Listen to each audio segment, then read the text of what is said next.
Well, Gideon The Cutpurse is, I suppose, it's an adventure story, and it's a cross between a historical novel, or a time-slip novel, and a thriller, and there's an element of science fiction in it as well.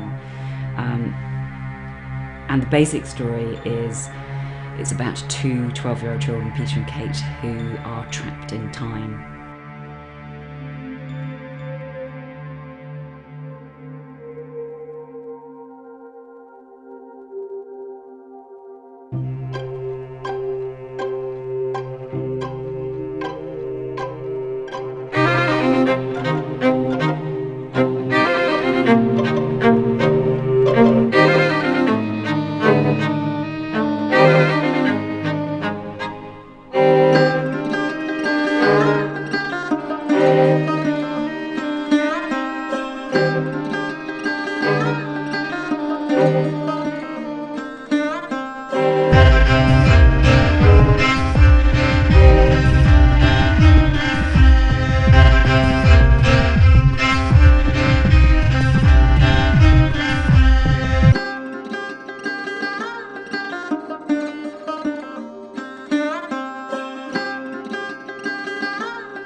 The first part of the book sees Kate and Peter bewildered. They don't know where they are and they want to get home. As the story progresses, they gradually realise that they're not just lost, they're lost in time. And they meet two people who appear throughout this book, and indeed the subsequent two books.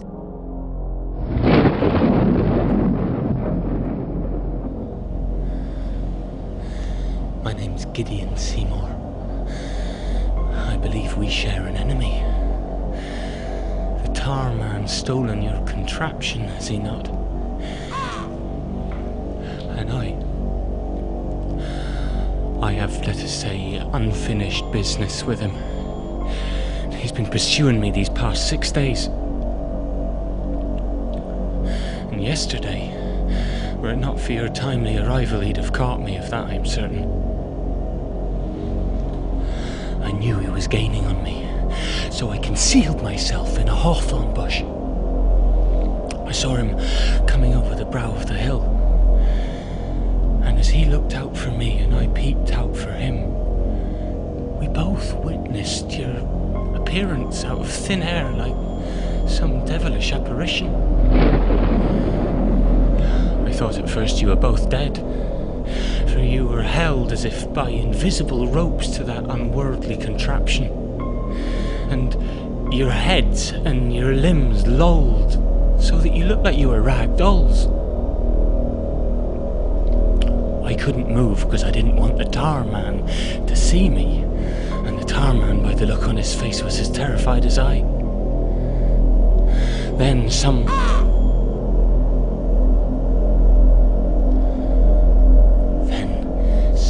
monstrous force flung you from the contraption with such power that you landed a dozen paces away. You were lucky to have escaped more grievous injury. I heard the crack as your head hit a rock.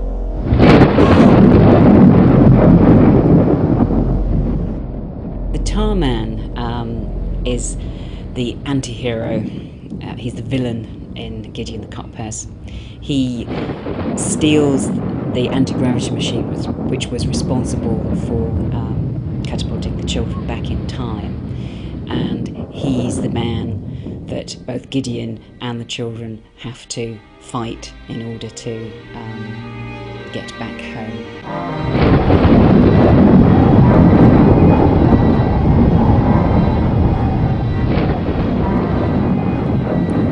It was a bitterly cold day in January when Nathaniel was hanged. Nathaniel's body was bound and covered in tar-soaked calico, as was the custom, and was taken in a wagon to the village green, where he was suspended from a post to serve as a warning. On the other side of the green, villagers were dancing and making merry in a hall lit by candles. Outside, a fierce cold wind blew, and unforgiving rain spattered against the window panes. A tired farmer returning from market on horseback heard groans as he rode past Nathaniel, and when he caught sight of this ghoulish, slimy creature swaying in a strong gust of wind, he let out a yelp of fright. The farmer was sorely tempted to ride on, but decided that the least he could do was to cut the poor wretch down. Nathaniel slithered to the ground, where the farmer loosened the ropes that cut into his hands and feet. Then the farmer lost his nerve and rode home at a gallop. Barely conscious and half blinded by the tar, Nathaniel managed to get to his feet. Drawn by the candlelight, Nathaniel made his way across the green and staggered into the hall. The music stopped abruptly. It was replaced by gasps and screams, and finally by silence. Through streaming eyes, Nathaniel saw a circle of horrified villagers, each one backing away from him, expressions of horror and revulsion on their faces.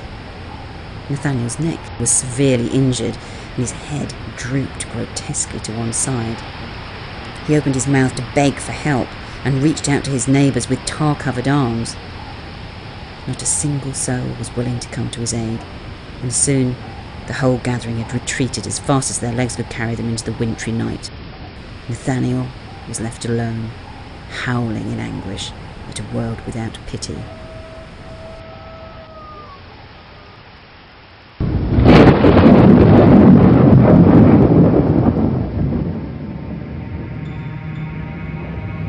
That is why he's called the Tar Man.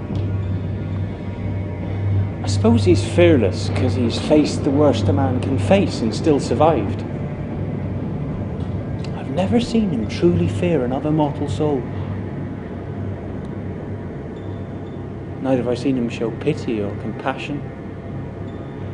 And I don't like to recall the things I have seen him do. Most rogues' hearts are not completely black, but his heart is buried so deep that I doubt it'll ever see the light of day. Beware of him, children. He's always 2 steps ahead of you, whilst appearing to be 2 steps behind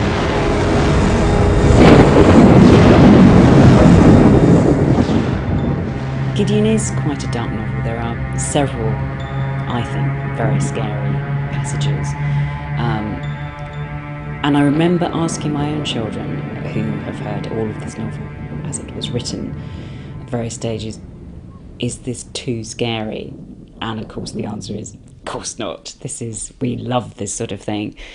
And I think it's important, as in fairy tales, that, to face danger and to face your fears in a story.